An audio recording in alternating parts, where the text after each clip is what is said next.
গোপীনাথ।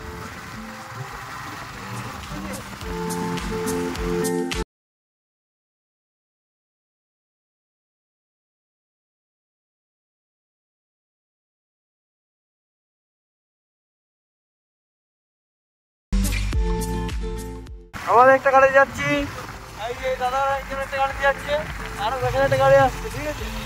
তারপরে এই সামনে একটা জরুরি গ্রাম আছে, জরুরি গ্রামে আরেকটা গাড়ি আছে, ঠিক আছে। একটি আর্মি আছে সুদ্ধা পাশে।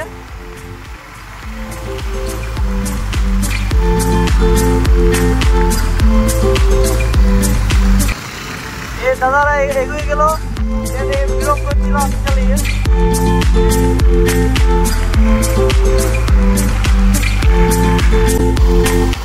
তো হ্যালো গাইস, আমরা হালকা হালকা পাহাড়ের ঠিকানা দেখতে পেয়েছি।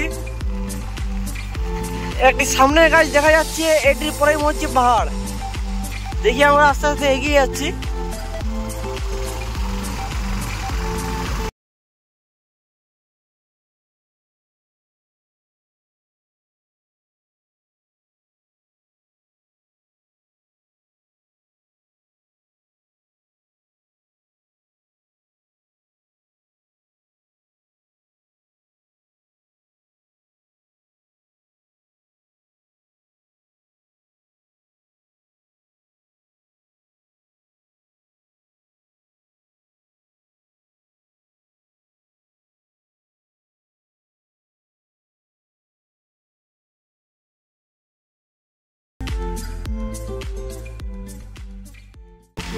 এই টোটো গাড়ি ভালো গাড়ি চালাচ্ছে, এটা খারাপ রাস্তা, খারাপ রাস্তা, খুব সুন্দরভাবে গাড়ি পরিচালন করছে, একদম মুগ্ধ করে দিচ্ছে।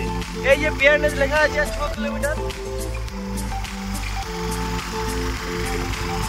এই যে একটি ছোট ভাই, এটা ছোট বোন, ওই দূরের বোন হচ্ছে ওটা বিহারীনাথ, মেজো বোন, তার বিয়ে হয়ে গেছে।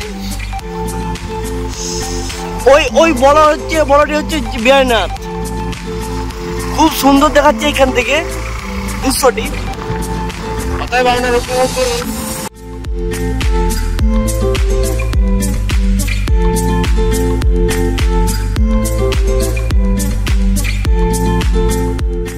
রাস্তাটা কোন দিকে? কিছু না বলে কোন দিকে? বিহারীনাথ এদিকে।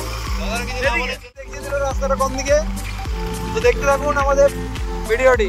তার হাত না থাকায় জিভে করে দেখিয়ে দিল। এখানে খুব পরিমাণে তেল নির্মিত হয়, সেই জন্য পাইপগুলো রাখা আছে, কিছু মেশিন নামানো হয়েছে। অতএব আপনাদের কারো পেট্রোলের প্রয়োজন হলে এখান থেকে সংগ্রহ করতে পারেন কম মূল্যে। এই দৃশ্যটি খুব সুন্দর, গাছেই গাছ। ও মাই গড, এটি বিহারীনাথের ছোট ভাই। Wow, gorgeous.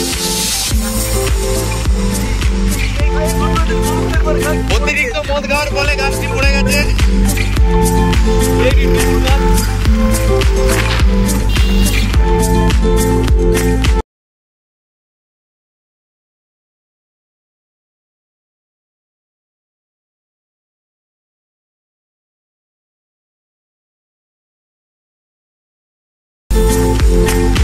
আমার বলছি বিহারীনাথের খুব সামনেই রাস্তাটা খুব ইতিমধ্যে রাস্তাটা খুব উন্নত মানের টেকনোলজি তৈরি হয়েছে, যাতে কেউ জোরে গাড়ি চালাতে না পারে। হ্যাঁ, অবশ্যই প্রধানমন্ত্রী সড়ক যোজনার পক্ষ থেকে করা হয়েছিল। অতি উন্নত মানের রাস্তা, যাতে না কেউ জোরে চালাতে পারে গাড়ি, যাতে অ্যাক্সিডেন্ট না হয়, দুর্ঘটনা কোনো না হয়। সামনে পাহাড়, একটি টুরিস্ট জায়গা।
এই ক্যামেরাম্যান আমাদের অসাধারণ ফটো তুলে। তো এখন আমরা বিহারীনাথ পাহাড়ে এসেছি। বিহারীনাথ পাহাড়ের যেটা মন্দির, সেই মন্দিরে আমরা প্রবেশ করব। তো বাইরের আউটলুকটা খুব সুন্দর এবং এখানে যে পুকুরটা আছে এই পুকুরে সমস্ত যখন জল ঢালার সময় সমস্ত জল এখানে এই সিঁড়ি দিয়ে এখানে আমরা এখন মন্দিরে প্রবেশ করব। আর জল ঢালার জায়গাটা যেখান পথে জল যায় সেখানটা তোমাদেরকে দেখাচ্ছি। এই পথ দিয়ে সোজা পুকুরে জল পড়ে, সমস্ত জল এই চান জল ঠাকুরের সমস্ত কিছু জল। একটা সুন্দর এখানটা জায়গাটা খুব সুন্দর এখানে। তো মন্দিরে প্রবেশ করার সময় জুতো খুলে প্রবেশ করতে হয়। ভাইয়েরা সবাই এখানে জুতো খুলছে। আমরা এবারে মন্দিরের ভিতরে প্রবেশ করছি, দেখুন আপনারা।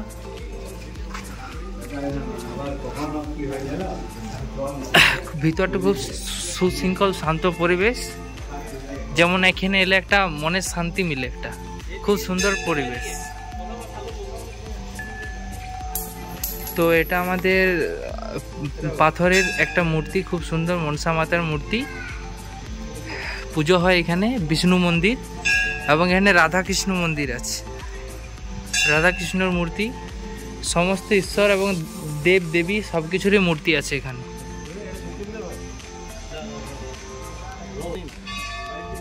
তো এই নিম গাছটি এখানে বহুত পুরনো গাছ, দীর্ঘদিন ধরে এখানে দেখা যায়। তো পুরো মন্দিরের মাঝে একটি গাছ, খুব সুন্দর একদম শান্ত পরিষ্কার সুশৃঙ্খল পরিবেশ।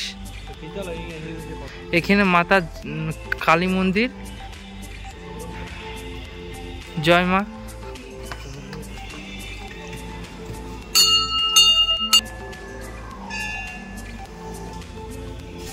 এটা আমাদের শিবের মূর্তি।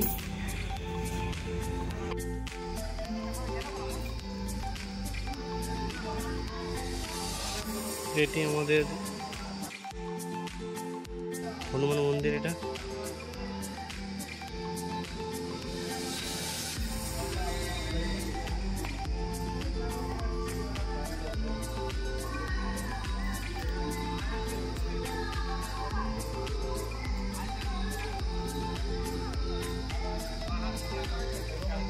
অনেক বড় বটে। বলছি দাদা, তুমি রায়পুর থেকে এসে তোমার এই জায়গাটা কেমন লাগছে? বিক্রমপুর, রায়পুর থানার বিক্রমপুর আশা করি। তো তোমার এই জায়গাটা কেমন লাগছে একটু আমাদেরকে বলো। মানে কোনো কথা হবে না। হ্যাঁ, মানে মন্দির আপনারা বুঝতেই পারছেন। হ্যাঁ, শান্তিপূর্ণ। আর এখানকার পরিবেশটা কেমন? অসাধারণ। আমি বলবো সবাই আসুন, সবাই একবার দেখে যান। সত্যি এখানে জায়গাটা খুব একদম শান্ত এবং যেমন ঐশ্বরিক একটা মনের মধ্যে চিন্তা, সেটা সবসময় মানুষের মধ্যে ফুটে আসে এখানে এলে।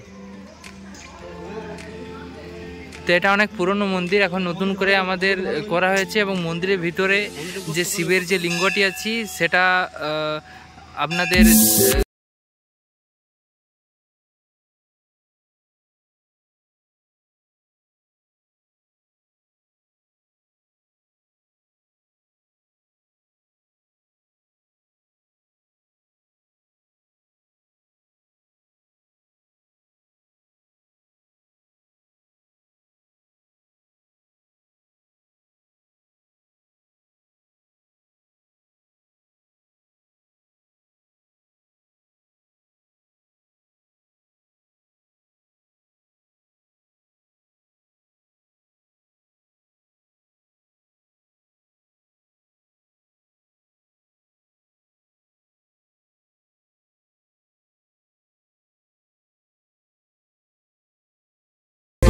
সকাল থেকে সোমবার দিন খুব ভিড়ে হয়।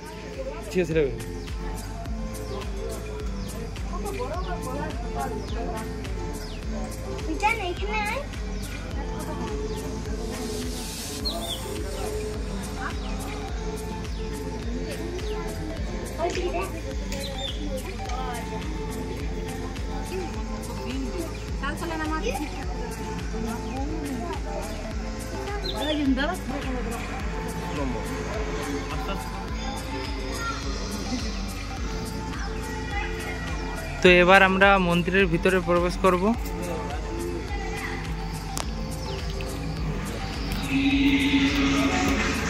তো মন্দিরের ভিতরটা খুব সুন্দর সাজানো।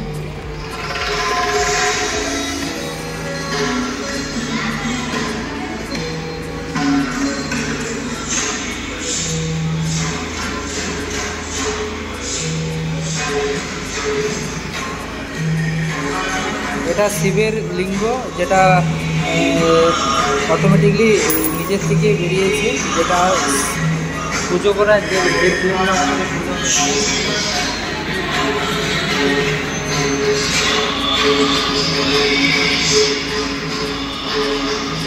জয় শিব শম্ভো।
এরপর আমরা সব মন্দিরে সব ঠাকুর দেখে সব প্রণাম করে আমরা বাড়ি ফিরছি।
সন্ধ্যার ভিউটা দেখালাম। এরপর আমরা বাড়ি যাব বন্ধুগণ। তো ভিডিওটা তোমাদের কেমন লাগলো শেয়ার কমেন্ট করে জানাবে। তো নেক্সট ভিডিওর জন্য অপেক্ষা করবেন। থ্যাংক ইউ, ধন্যবাদ, অসংখ্য ধন্যবাদ।